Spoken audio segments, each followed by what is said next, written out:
À bord d'un porte-charge à deux directions, la poutre de 45 tonnes arrive sur le site du pont Mfuti. Le praticable mise en œuvre pour sa pose s'active et doucement, elle est posée au lieu indiqué sous les feux d'artifice lancés par les agents de la firme Crekwit, sous-traitant de Cisco SA. Nico Nzaou, directeur général de l'Agence congolaise des grands travaux, maître d'ouvrage délégué du ministère des ITP sur ce projet, voit en cet événement une preuve supplémentaire de la réussite du programme sino-congolais qui finance ce projet.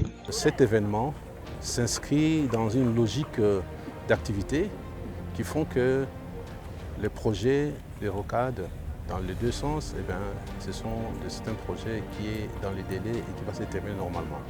C'est une grande joie de constater que la CGT, qui a fait les études et qui fait le suivi, Cisco, qui a signé avec nous le contrat, Crekwit qui exécute, toutes ces trois parties sont contentes parce que c'est une réussite. John Bonzalunda, ministre des ITP, convié à cet événement, reste confiant en ce programme avec lequel le chef de l'État, Félix Antoine Tshisekedi Tshilombo, bâtit le pays. Nous sommes confiants dans le projet sino-congolais. Nous sommes confiants dans ce partenariat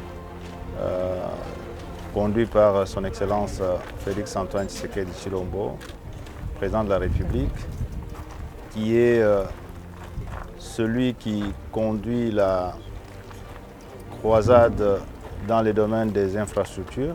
Nous sommes venus confirmer que ce projet est en train d'avancer pour le bonheur de Kinois. Chaque travée fait 30 mètres de long.